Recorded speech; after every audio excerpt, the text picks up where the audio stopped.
Pais queridos, eu tenho voz de homem. Assustaram? É um prazer estar aqui com vocês. Eu sempre quis vir aqui, estava esperando o convite, viu? Eu gosto de chapar igual vocês.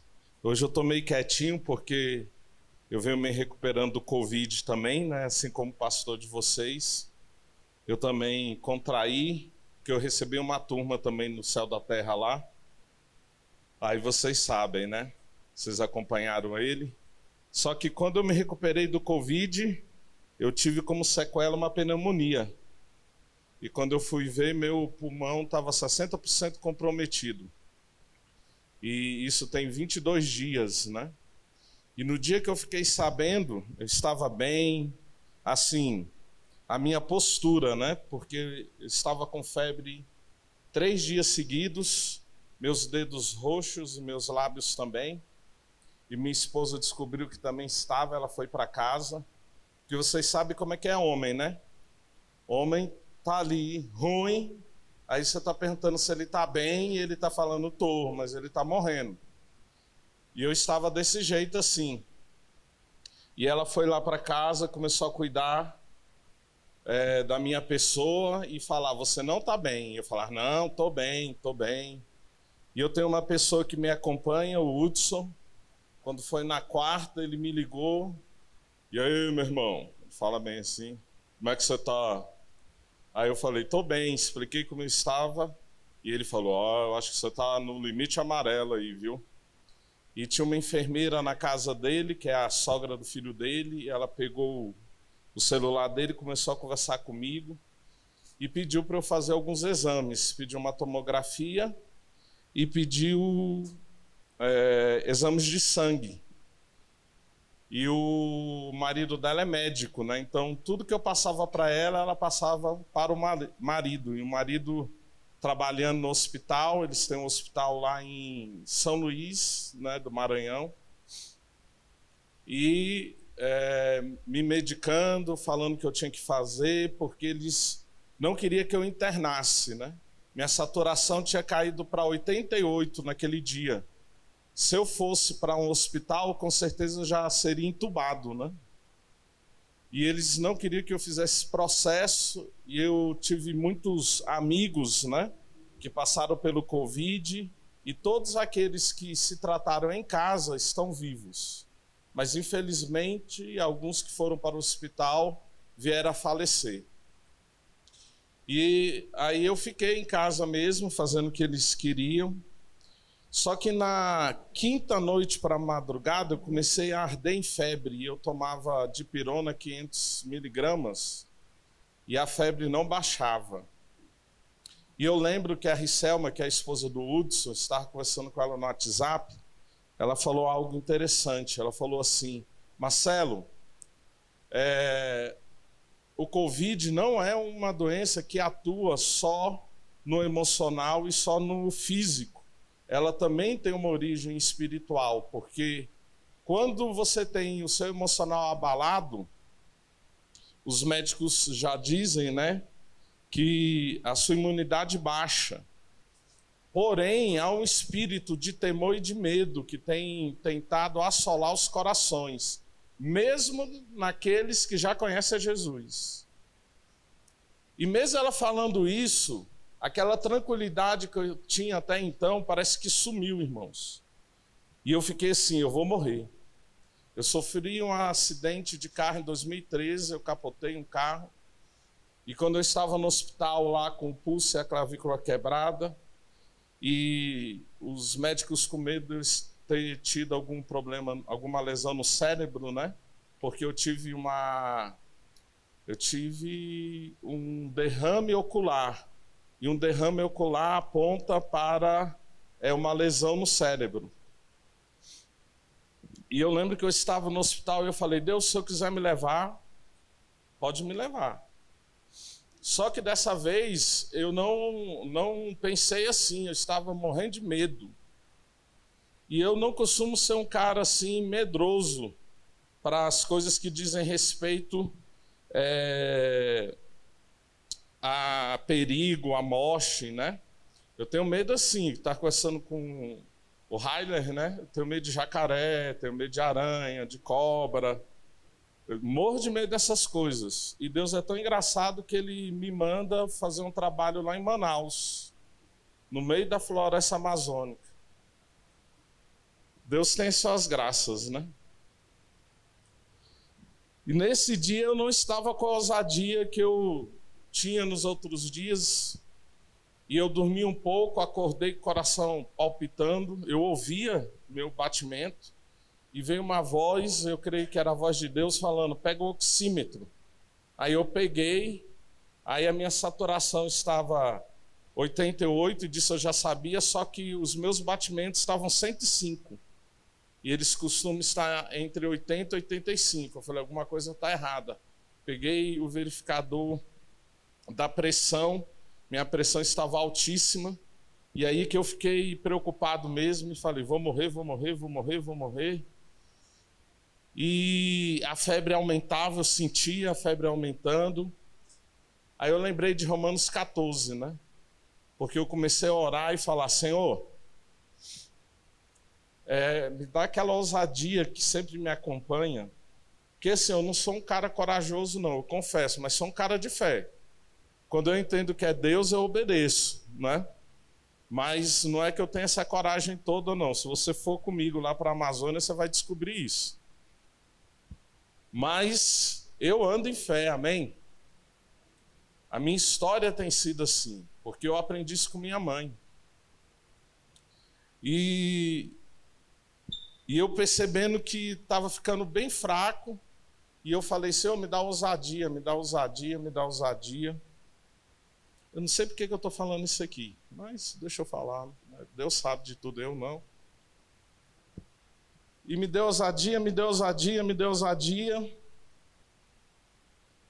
Até que Deus realmente me visitou com ousadia. Só que nesse processo eu tive uma visão. Eu não costumo ter visão, mas eu vi um demônio. E quando eu vi o demônio, é como se eu ouvisse a voz da Ricelma falando para mim aquilo que ela tinha digitado no WhatsApp, né? Espírito de medo e pavor.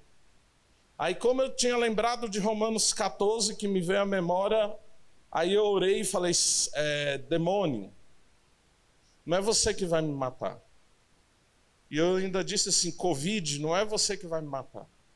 A minha vida é isso que está em Romanos 14. A minha vida pertence ao Senhor. Se Ele quiser que eu morra, eu vou morrer. Se Ele quiser que eu viva, eu vou viver. Agora, seja morrer ou viver, que seja feita a vontade dEle. Eu não vou ficar com medo de morrer. Na hora, irmãos, que eu orei, eu senti um calor, e comecei a suar e dormir. Nós estávamos na base, ali tem alojamentos, as camas são de solteiro, então eu estava numa cama e minha esposa na outra. Porque onde eu moro são 3 andares ali no Guará, né, no Polo de Moda. E uma das questões que provavelmente me levou a ter a pneumonia depois do Covid foi que eu ficava descendo, né, e subindo escada, como se eu tivesse totalmente recuperado, né, e isso me enfraqueceu também. E então eu fui para a base depois dos exames, e lá tem um andar, a gente ficou nos quartos de cima, e uma das missionárias nos ajudava lá, levando o alimento, levando os medicamentos que chegavam. E lá, a minha esposa, quando eu estava orando, ela também estava orando, só que eu não vi, né? Ela estava orando. E quando eu acordei, ela tinha virado, estava olhando para mim. Acordou? Eu falei, acordei, bem melhor. Ela falou, quando você acordou, eu vi um anjo passando do seu lado. E, irmãos, eu sei que a gente não tem que ser misticistas, né? Mas nós somos espirituais, amém? Nós não devemos andar só de forma natural e muito menos de forma carnal, mas a gente crê no espiritual, amém? E há no Novo Testamento a presença de anjos também. Pedro estava na prisão e foi lá um anjo libertar ele, né? Primeiro portão eletrônico da história, né? Porque quando ele passou pela porta, o anjo que abriu, né? E eu criei no que ela falou e fui fazer as medições. E quando eu medi, minha saturação subiu, minha febre sumiu e minha pressão baixou. E isso tem, se eu não estou enganado, 22 dias. Então você vê casos aí de pessoas que tiveram pneumonia, às vezes até com 30%, 40%, e até hoje estão se recuperando. E pela graça de Deus, eu posso estar hoje aqui com vocês. Eu não vou chorar não, viu, Raio? Eu sou chorão, irmão. Calma. E pela graça de Deus, mais uma vez, né, Deus me livra da morte e eu posso estar aqui com vocês, que era para eu estar aqui antes, né? Há 2 finais de semana, isso atrás, né? E aprove Deus eu poder estar aqui com vocês hoje, amém? E quando o irmão estava falando aqui na oferta, e ele estava lendo o texto em Provérbios, eu pensei que ele ia ler aquela parte que está naquele mesmo capítulo, né? Que fala da gente honrar o Senhor com os nossos bens, né? Mas ele leu o contexto anterior, e eu achei interessante que ele falou da situação econômica, falou do que nós estamos passando, falou do Covid e falou algo que nós como igreja precisamos entender. Ele falou para a gente não ter medo, mas a gente ter o quê? A gente ter fé. Amém? E ele falou algo que nós estamos falando também. Então, é bom saber que nós estamos num lugar que é um lugar de alinhamento, que também está ouvindo Deus. Porque a gente não pode, irmãos, andar por aquilo que a televisão, aquilo que a mídia diz. Nós temos que crer naquilo que a palavra diz, amém? E se você for ler 2 Timóteo 3, você vai ver que ali fala que nos últimos dias os homens se tornarão piores, amantes de si mesmos, inimigos de Deus, ok? Então, o que vai acontecer nos últimos dias, nós já sabemos, porque a Bíblia nos fala. Como em Joel 2 também fala que nos últimos dias eu derramarei do meu espírito sobre toda a carne. Vossos filhos e vossas filhas profetizarão. Vossos velhos sonharão. E tem gente matando os velhos, né? Quando pega a Covid, então, acha que já pode despachar. E os vossos jovens terão visões. Então, independente daquilo que acontece em termos do mundo que nós vivemos, essa não é a realidade da igreja, amém? Porque enquanto o mundo se torna pior, a igreja se torna melhor. O que é o pior momento para o mundo é o melhor momento da igreja. Porque quando as coisas pioram, é que o Espírito vem ser derramado com maior intensidade. Ah, mas pastor, o Espírito foi derramado lá em Pentecostes, como está em Atos. Sim, ele foi derramado, mas não foi sobre toda a carne. Ali ele começou a ser derramado. Porque quando você se entregou para Jesus, ele também não foi derramado sobre a sua vida? Sim ou não? Então ele continua sendo derramado. Há profecias que elas são progressivas e elas vão se tornando mais intensas. Amém? E com a segunda vinda de Jesus, né, a gente olha para as Escrituras e a gente sabe que o Espírito Santo vai ser derramado de forma mais intensa. Amém? Porque a igreja que vai receber Jesus, a noiva, ela vai estar transbordante do Espírito. Você crê nisso? Amém? Então perceba, irmãos, não é para a gente ter medo. E a gente não tem que ter medo nem de morrer, porque a morte para a gente hoje, ela é uma passagem adiantada da vida eterna. Você crê nisso ou não? Amém? Amém? Se você morrer fisicamente, você vai ser despertado para a vida espiritual que te aguarda. Amém? Ok? A morte para o cristão física, ela é a passagem de uma realidade de uma vida superior. Amém? Paulo já dizia, o viver é Cristo e o morrer é o quê? Lucro.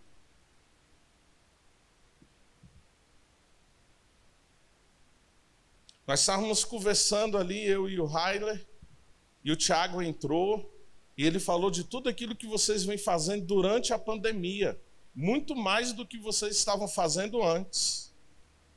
Só Deus, irmãos. Amém? Então nós confiamos em quem? Em Deus. Nós não confiamos no nosso emprego, nós confiamos no Senhor, porque Ele que é o nosso maior tesouro, Ele é a nossa herança, amém?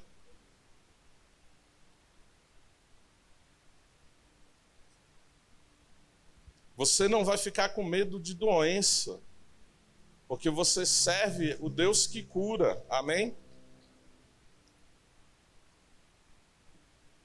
E essa carne aqui, ó, ainda que ela sofra aqui, ela vai passar por uma glorificação. E a gente vai ter um corpo incorruptível. Essa também é uma das esperanças dos santos. Amém? Então a gente não pode se deixar abalar por esse momento que nós estamos vivendo.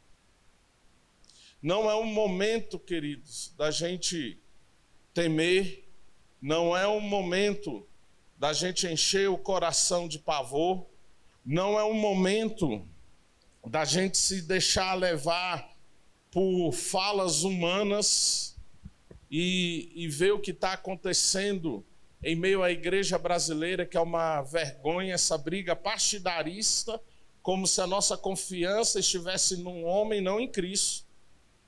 Porque nosso lugar de governo não são nas casas de leis. Nosso lugar de governo não são nas casas de justiça. Nosso lugar de governo não são nas casas de governo. Em Efésios 2, Efésios 1 para Efésios 2, Paulo vai falar que a igreja ela se assenta nas regiões celestes com Cristo. Amém? Então nós que estamos em Cristo, na realidade de sermos um com Ele, nós estamos assentados aonde Ele se assenta, nas regiões celestes. E Ele está sentado à direita do Pai. Amém? E Ele continua governando. Ele não perdeu o controle, porque o Pai confiou para Ele o governo de todas as coisas. Tudo está hoje debaixo do governo de Jesus. Você entende isso? E qual o lugar que a gente tem que governar? Nas regiões celestes, onde a gente adentra esse lugar com adoração, com intercessão, pelas escrituras, amém? A gente começa a entender, quando a gente canta, né? Que os céus têm que vir para a terra, primeiro você tem que ir lá para ver o que acontece, para saber dessa realidade, para trazer ela aqui. Foi isso que aconteceu com Isaías, com Ezequiel, foi isso que aconteceu com Davi, foi isso que aconteceu com João. Eles acessaram um lugar, eles chegaram num lugar onde eles ouviam diretamente aquilo que estava acontecendo diante do trono, amém? Eles entenderam o governo do Senhor. E isso trouxe mudança e trouxe transformação na vida deles e mudou até a forma que eles se movimentavam. Você vê Isaías do capítulo 1 ao capítulo 6 se movimenta profeticamente. Do 6 em diante, quando ele contempla o trono, a movimentação é mais intensa do que ele mesmo poderia imaginar. Ezequiel já começa o capítulo 1 profetizando, e daqui a pouco ele fala, eu vi o Senhor no trono, e ele descreve o trono, esse trono tem rodas, esse trono é móvel. E ele descreve os seres que estão ao redor desse trono.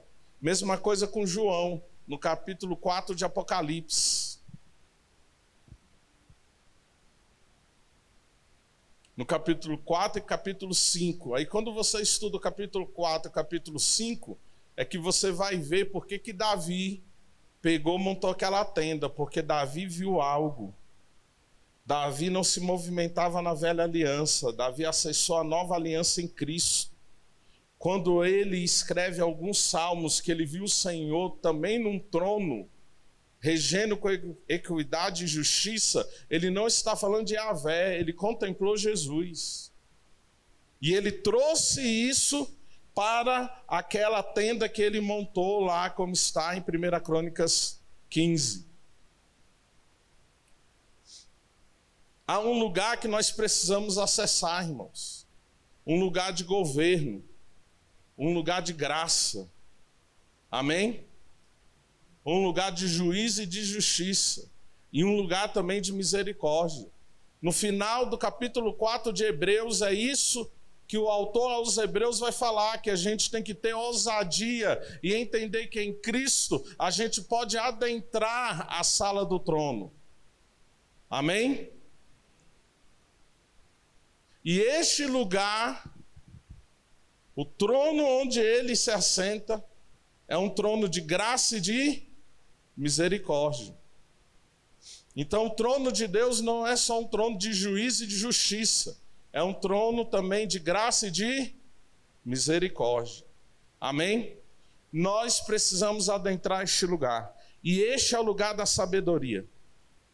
Porque é esse o lugar que nós vamos ouvir Deus. Se você for ver lá em Apocalipse 4, você vai ver que João ele tem uma visão e ele vê os céus abertos. E ele vê ali uma porta. E ele ouve a voz que falava com ele dizendo, sobe para cá. E ele subiu.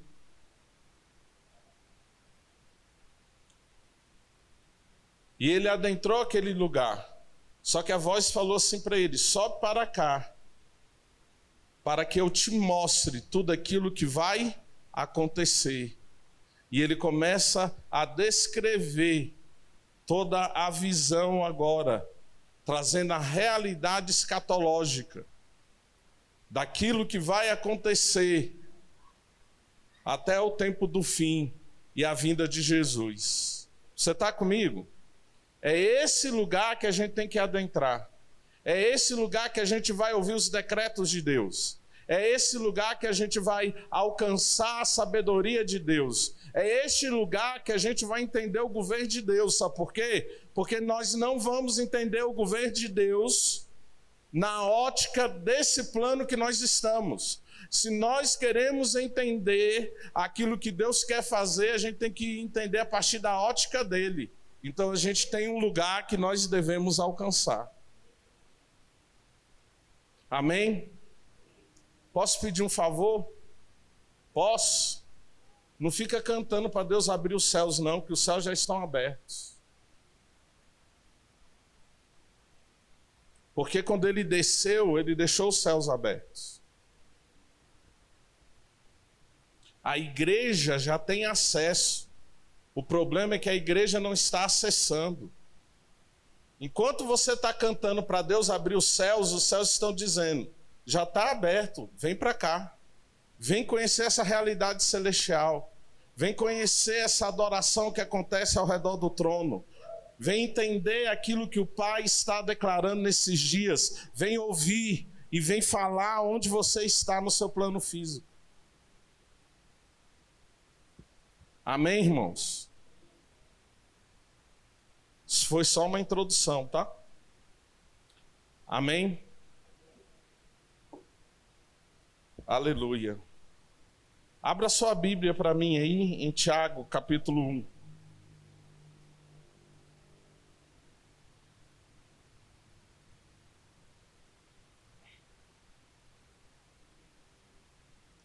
Cadê o irmão do teclado aqui? Vem para cá, Vaso. Pode falar Vaso aqui?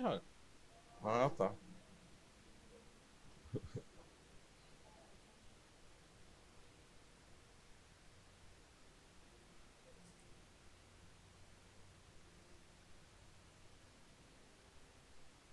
Amém. Eu tenho um lado profético que é tipo o de Ezequiel. Eu preciso de um tangedor também do meu lado, assim. Deixa fluir aí, viu?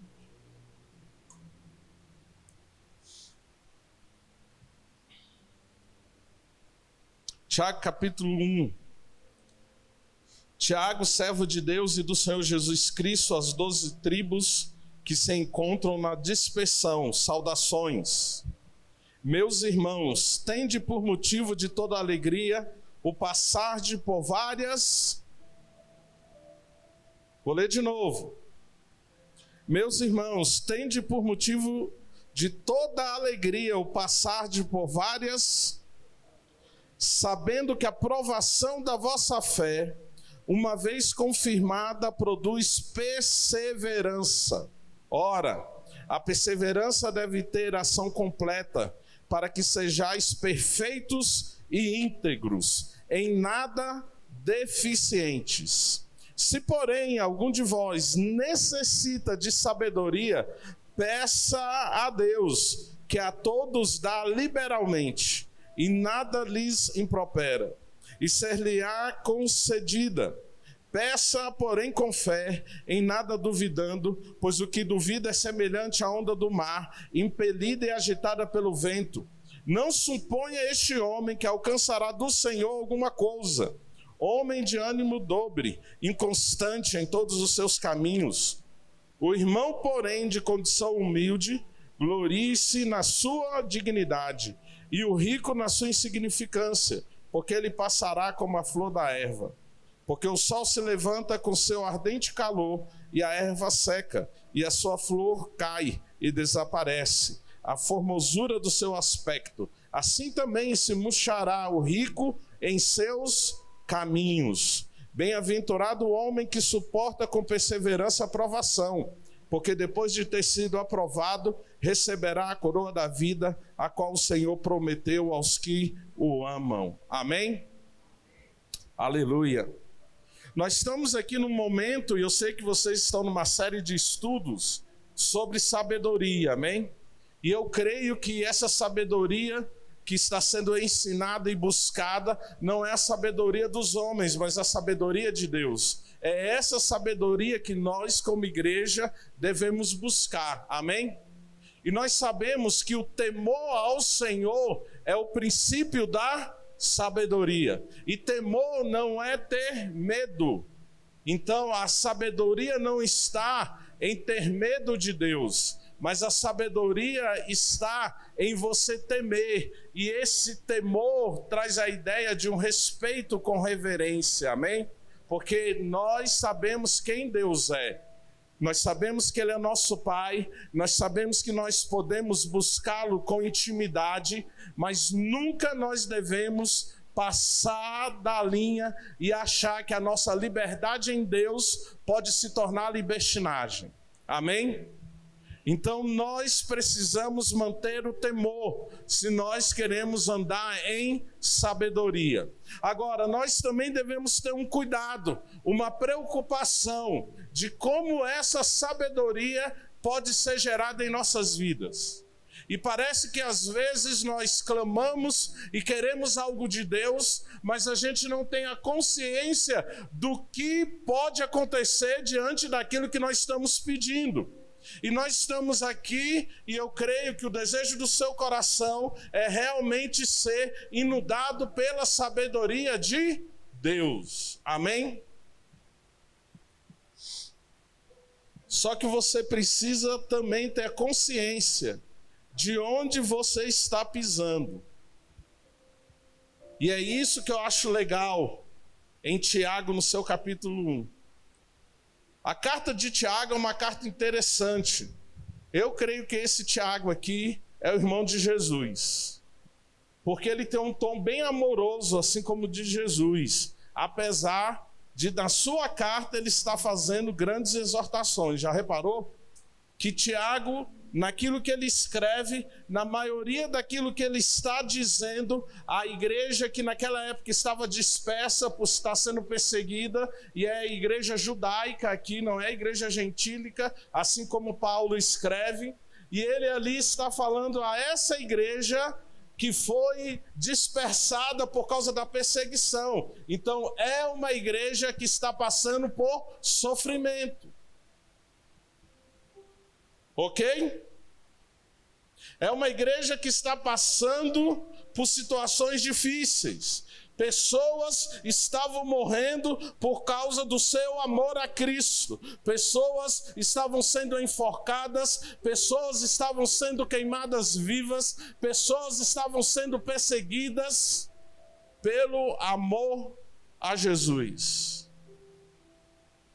E Tiago escreve uma carta exortativa, só que é uma carta que vem com dose de amor.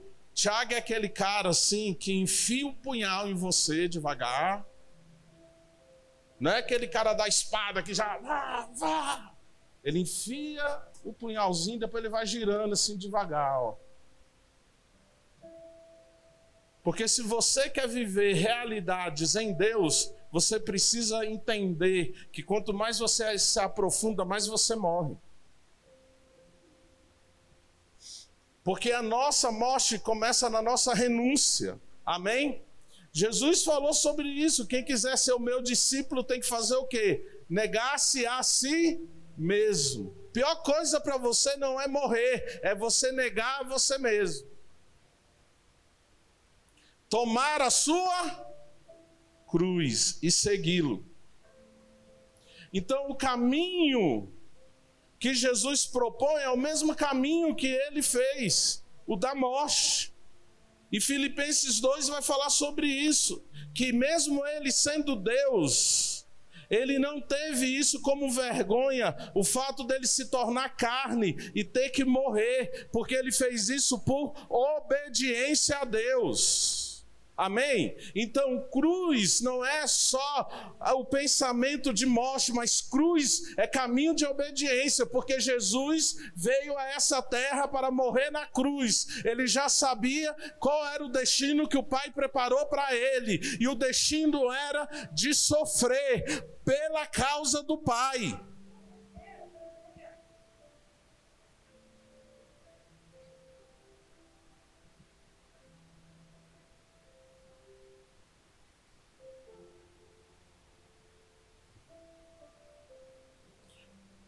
Você já reparou que quando nós somos perseguidos, a gente melhora?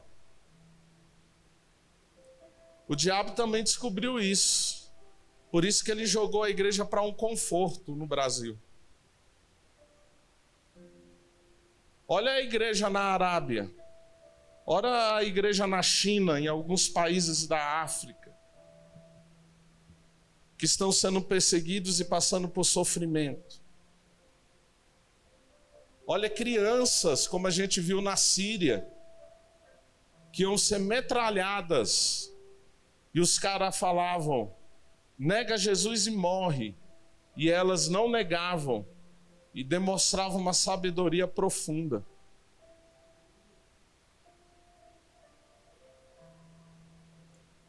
Irmãos, quando Tiago fala de sabedoria aqui em sua carta, ele fala para um povo que está em perseguição.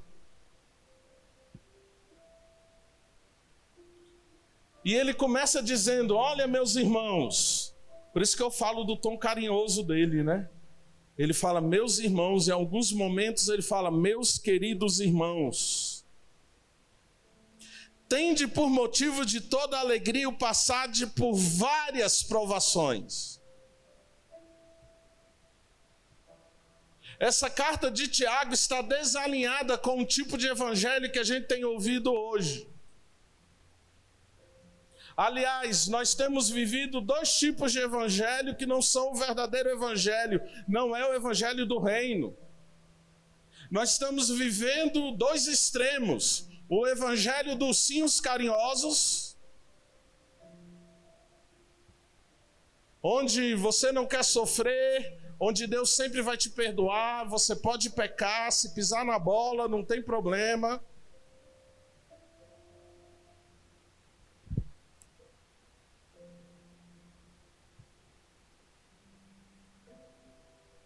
E um evangelho militarista, que você tem que andar, e se você pisar na bola, Deus está preparado para descer o cacete em cima de você. O evangelho do reino é um evangelho equilibrado, amém? É um evangelho que fala de juízo, de justiça, mas fala também de graça e de misericórdia, amém? Porque o nosso Jesus, ele é leão, mas ele também é cordeiro. Ele é cordeiro, mas ele também é leão, amém?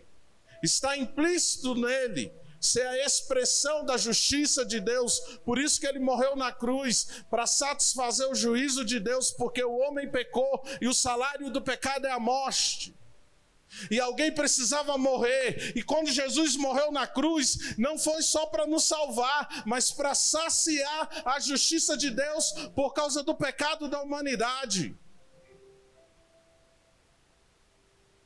Então Jesus não veio só expressar perdão para a nossa salvação, mas também veio aplacar o juízo de Deus que estava sobre o homem, sobre a humanidade.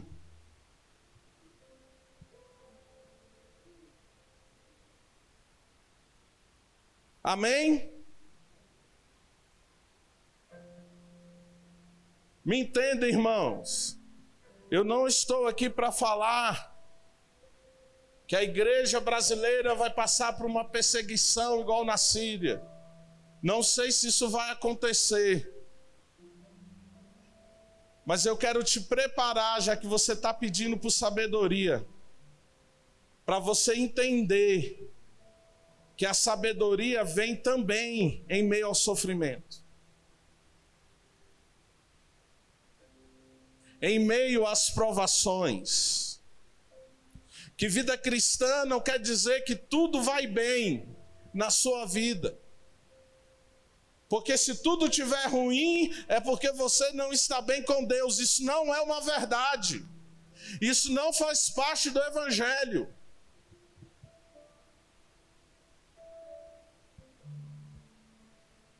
Quase que eu falo igual lá.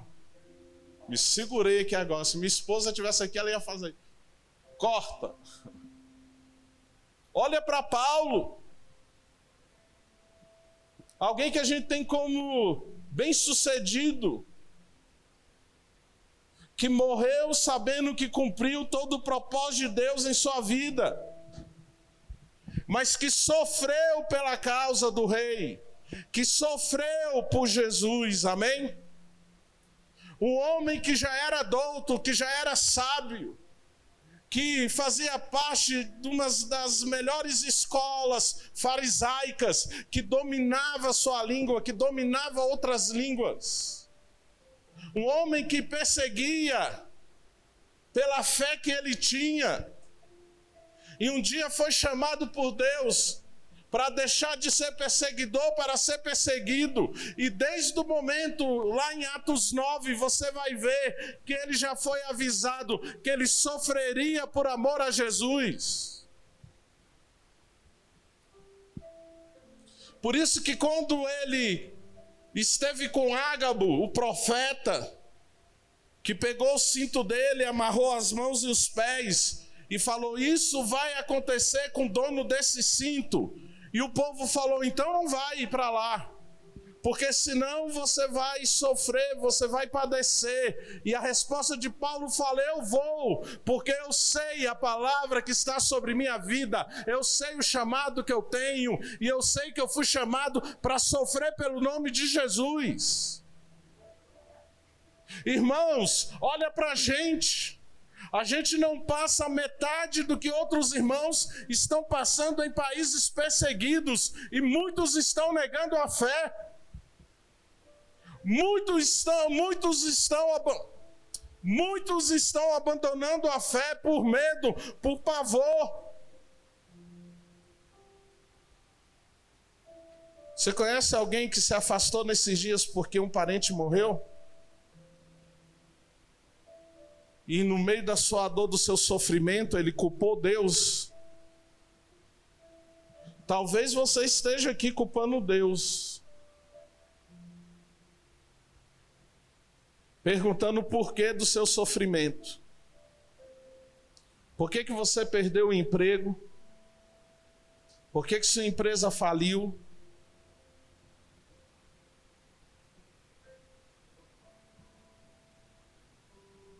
Eu estou num quê profético aqui hoje também.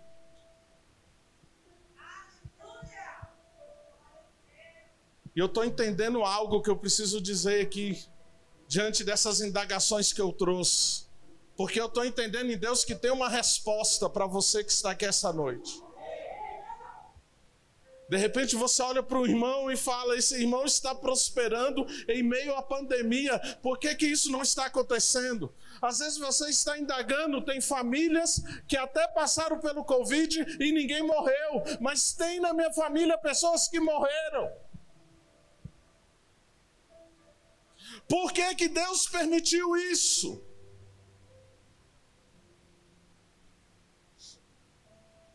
A resposta está na boca de Deus. Mas eu vou te ajudar nessa noite. Deus está te chamando para mais perto. Deus está tirando coisas e pessoas que nós colocávamos em primeiro lugar.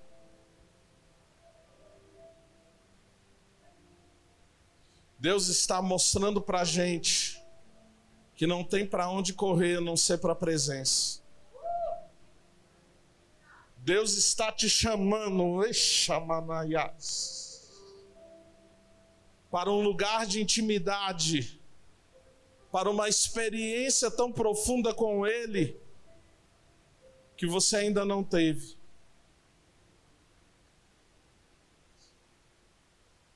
Sabe, irmãos, nós cantamos coisas profundas aqui hoje, mas a gente precisa viver essas coisas.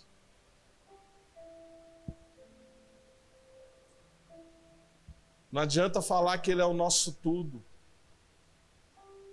que Ele é o nosso maior tesouro, nosso maior bem. E na hora que a gente perde coisas, parece que isso não é uma verdade. Não adianta cantar que Ele é a pessoa mais importante para a gente, quando uma pessoa importante em nossa vida, em nossa história, morre, e a gente se revolta contra Ele. Isso só prova que a pessoa mais importante para a gente foi a que morreu.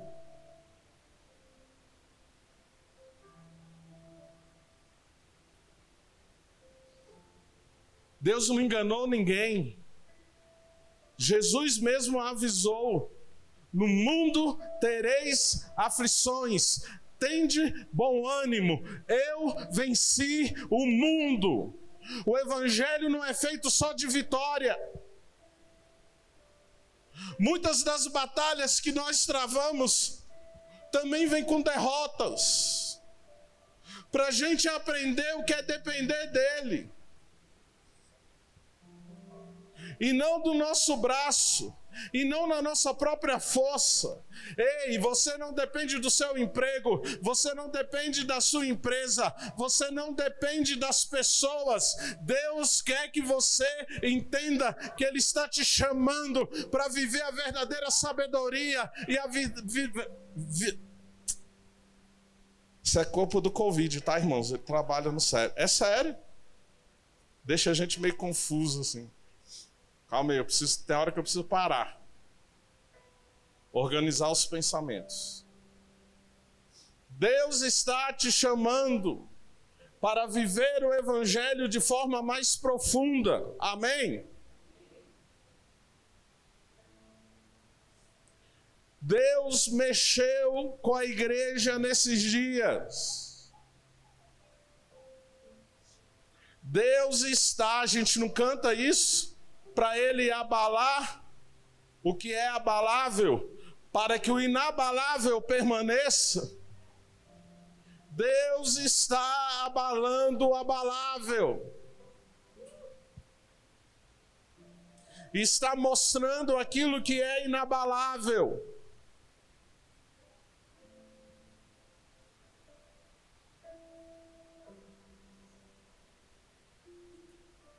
Eu vejo que nesses dias de pandemia, de crise econômica, essa palavra de Tiago, ela é atual. Esse momento de desespero, de caos no mundo. Porque, irmãos, presta atenção. Se nós estamos em pandemia e crise econômica, tem muita gente perdendo o emprego e ficando desesperado, e indo para a rua para assaltar. A criminalidade está aumentando. Porque aqueles que não têm Jesus, aqueles que não têm Deus, eles não têm esperança. E eles estão se jogando naquilo que eles têm para agarrar.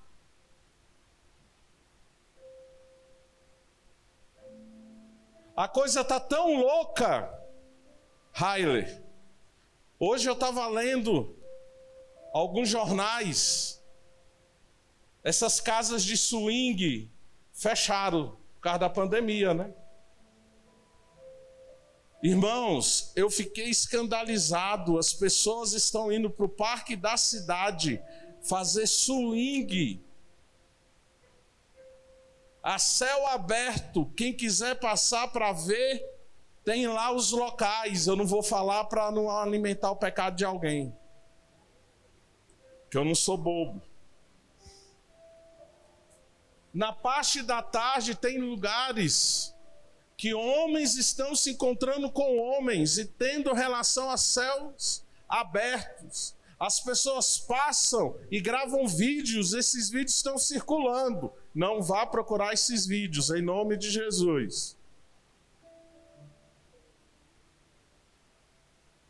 E na reportagem fala, com a pandemia e no desespero e na vontade de viver a liberdade que quem tem esse estilo de vida tem, que antigamente ficava nessas casas, né, escondido, eles estão fazendo hoje em céus abertos.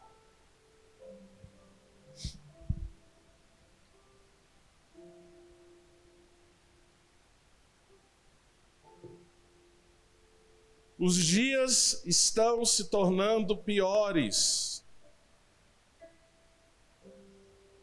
Mas isso não deve diminuir a influência que a igreja tem que trazer em seu testemunho, ao contrário.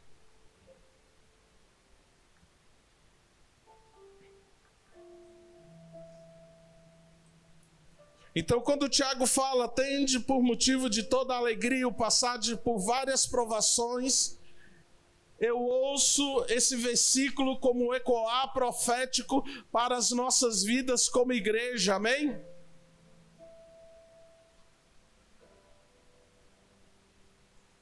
Em 1 Pedro 4, Pedro vai falar que nós devemos ter como honra o privilégio de sofrer por Jesus como ele sofreu por nós.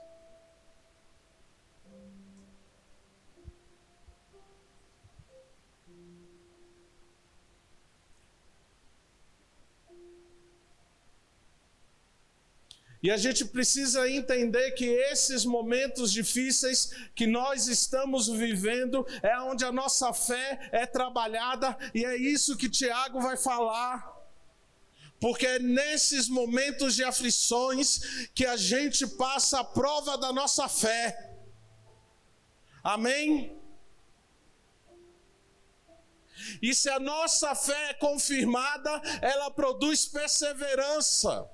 E isso vem então me dizer aquilo que nós estávamos conversando lá dentro: não é tempo de parar, é tempo de continuar, independente daquilo que está acontecendo, independente daquilo que está faltando. Nós devemos ser mais intencionais e mais intensos na obra que o Pai nos confiou. É tempo de avançar. Isso me faz lembrar do povo lá, né? Diante do Mar Vermelho, o faraó com seus carros e na frente um mar, e uns já desesperaram, vamos morrer. Moisés olha para aquilo e clama a Deus. Sabe o que eu acho doido? A resposta de Deus: mano, eu fico maluco com esse texto. Porque Deus olha para Moisés e fala assim: quem mandou parar? Diga o povo que marche. Deus não quis saber da desculpa. Senhor, que pergunta é essa? Tá doido? Tá maluco? Olha o faraó aí no encalço. E a gente vai correr para onde? Tem um mar na frente da gente aqui, vai morrer todo mundo afogado. E o que a gente vai fazer? Diga o povo que marche. E o povo marchou e o mar se abriu.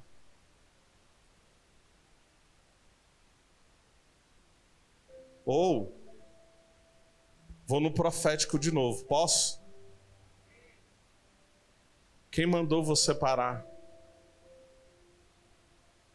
Quem mandou você parar de orar? Quem mandou você parar de buscar, de ler a Bíblia? Quem mandou? Mas Senhor, olha o que está me acontecendo. Eu não tenho força, eu não tenho vontade, não há desejo no meu coração. Eu estou ali na congregação, estou com os irmãos e tal, mas quando eu chego em casa, eu não consigo ter meu quarto secreto, eu não tenho esse ardor, porque eu estou passando momentos difíceis, está faltando coisas aqui em casa. Eu perdi um parente querido, amado.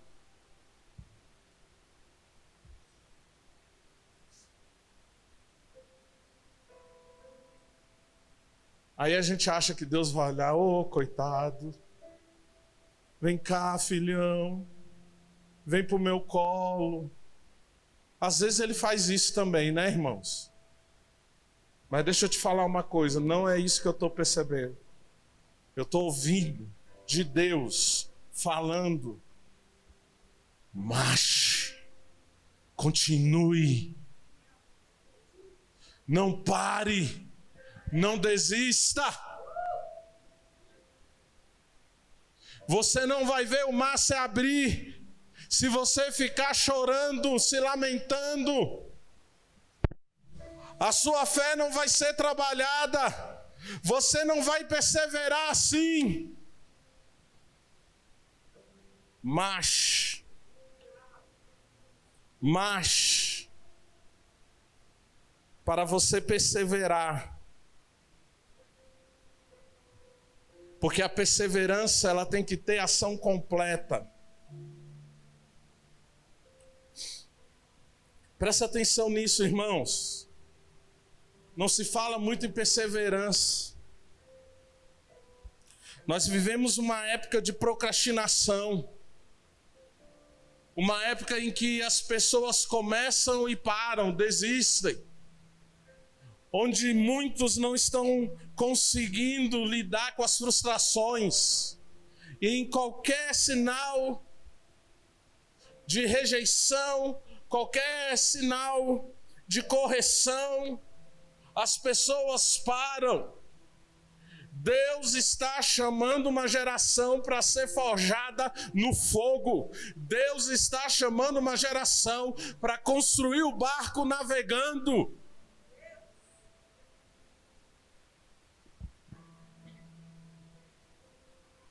O que você está passando é permissão de Deus para trabalhar a sua fé, para você ser perseverante, para você não desistir, para você viver o propósito.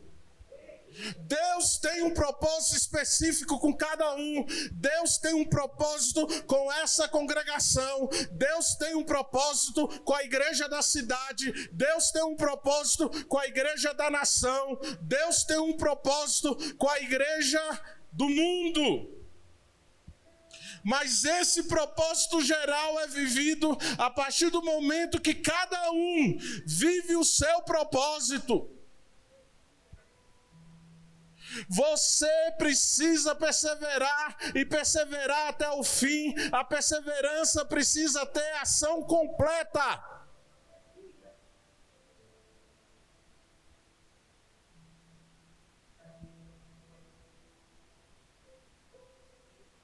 Amém? Quando nós perseveramos em tudo aquilo que Deus nos propõe, em meio às adversidades, Tiago vai dizer que nós vamos alcançar a perfeição e não vamos ser deficientes em nada.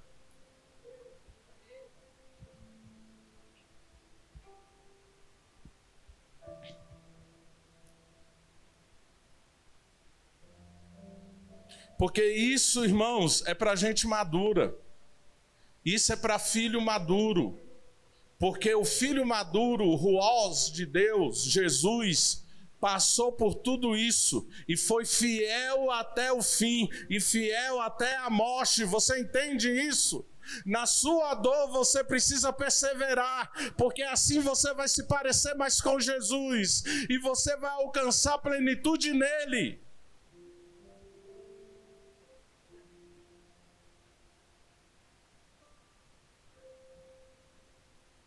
E aí que eu acho interessante, em meio a todo esse discurso de provação, de sofrimento, de perseverança, de plenitude, é que Tiago chega e fala: se porém algum de vós necessita de sabedoria, peça a que a todos dá liberalmente, em nada lhes impropera e ser-lhe-ás concedida. Deus não vai negar se você pedir sabedoria. Por quê? Porque em meio às provações, nós precisamos tomar decisões. E nós precisamos tomar decisões sábias. Nós precisamos tomar decisões em Deus. E se você quer fazer isso, você tem que pedir àquele que é a fonte da sabedoria, porque ele vai lhe dar, sem reter, sem negar. Ele vai derramar sobre você liberalmente. Então, em meio às provações, em meio aos nossos sofrimentos, quando nós agimos com perseverança, e ao agir com perseverança, nós estamos achando plenitude, nós temos um depósito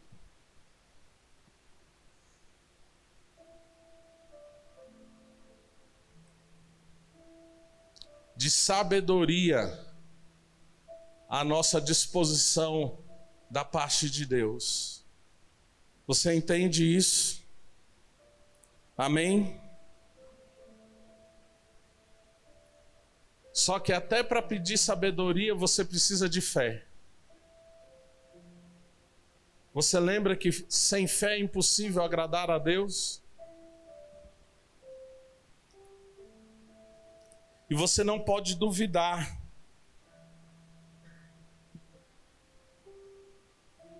Porque aquele que duvida é levado de um lado para o outro. E é aí que eu quero falar algo específico aqui, irmãos. Esse pensamento dúbio, vacilante, uma hora eu penso de um jeito, outra hora eu penso de outro. Uma hora eu sou do PT, outra hora eu sou da direita, outra hora eu sou centro. E a gente fica brigando e discutindo e não sei o que. É o tempo da gente saber de quem é de Cristo, amém? Essa é a época. Porque quem é de Cristo vai demonstrar sabedoria que vem dele. Esse é um tempo de fé. Esse não é um tempo de dúvidas.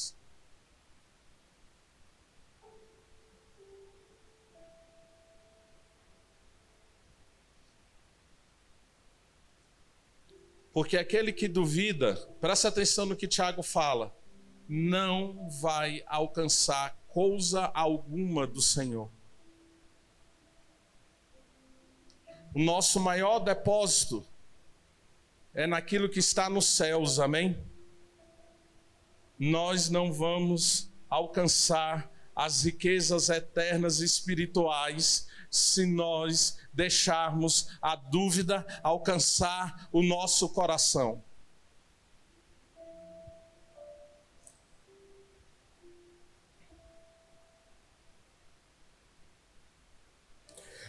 Não podemos ter um ânimo dobre. Uma hora eu estou bem, outra hora eu não estou. Uma hora eu estou empolgado, outra hora eu estou desanimado.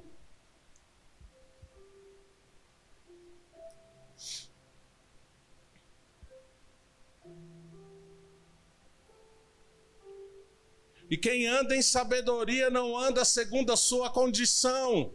E é isso que a gente precisa entender. Se a pessoa tem condição humilde, se ele ganha pouco,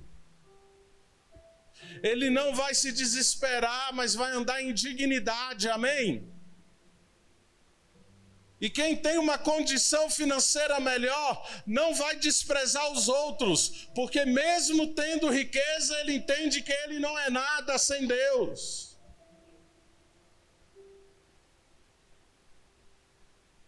A sabedoria que vem em nossas vidas, além de nos levar a não viver uma vida de inconstância, nos leva a viver uma vida equilibrada.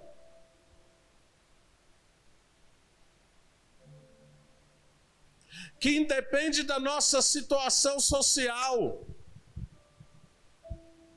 mas é baseado em quem nós cremos. Amém? Porque mesmo o rico sendo rico, e o pobre sendo pobre, ambos dependem da vontade de Deus. Porque nenhum tem comando em sua própria vida.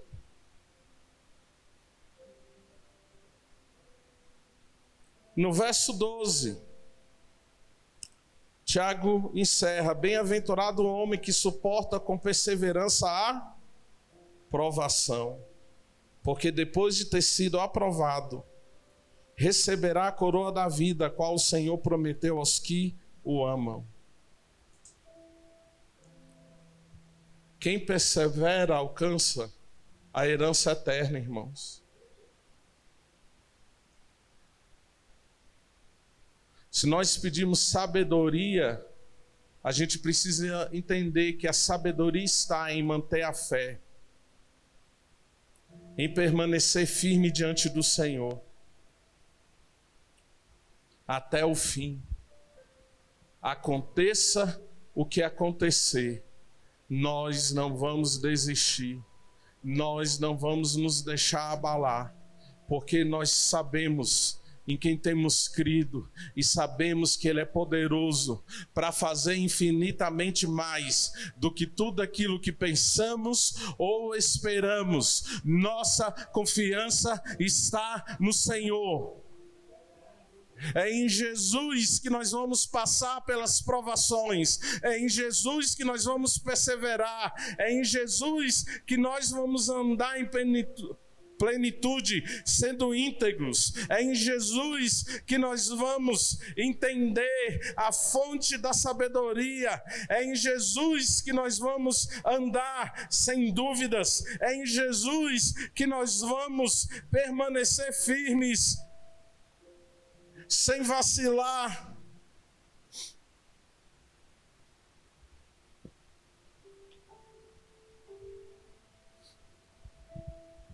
Independente da nossa condição.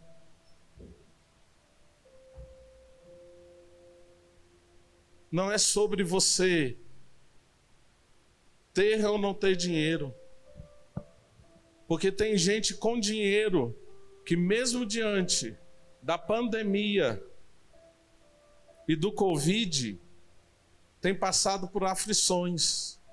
Ou você acha que não tem rico morrendo de Covid? É sobre uma postura em Deus que Ele tem nos chamado nesses dias. Deus está querendo revelar aqueles que são bem-aventurados. Deus quer revelar os benditos na terra. Deus quer mostrar aqueles que não têm esperança que mesmo diante da provação,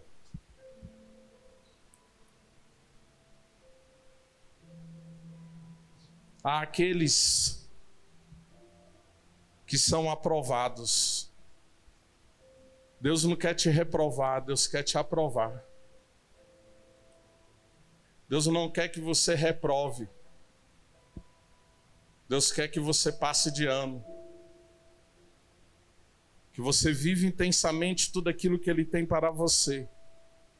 E isso independe do que está acontecendo no mundo hoje. Porque isso é uma postura de fé. Fique em pé em nome de Jesus.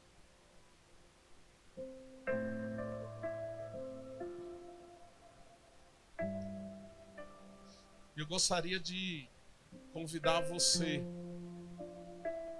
que recebeu essa palavra como uma palavra de Deus ao seu coração. Eu queria que você ficasse aqui ao redor, se você pudesse. E eu quero pedir aos pastores dessa casa para estarem orando por você. Pode ficar aqui ao redor. Se você entende que essa palavra foi para o seu coração, fique aqui próximo aqui da plataforma, para que os pastores e as pastoras dessa casa possam orar por você e com você. Os pastores já podem começar. As pastoras também.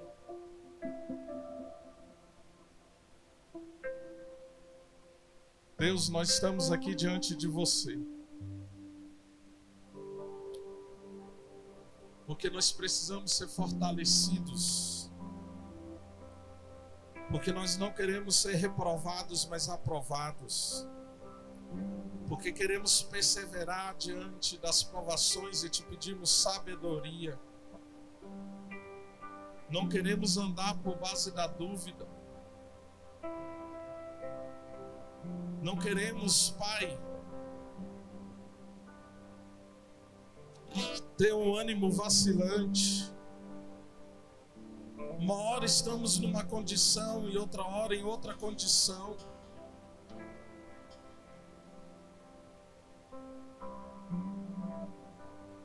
Nós queremos te pedir, Senhor, fortaleça a nossa fé e nos dê sabedoria nessa noite. Sabedoria para tomar decisões difíceis. Sabedoria para tomar decisões simples.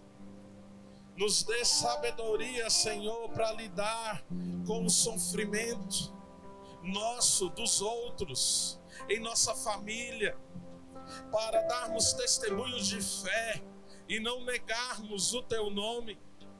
E não nos deixar levar pelas circunstâncias.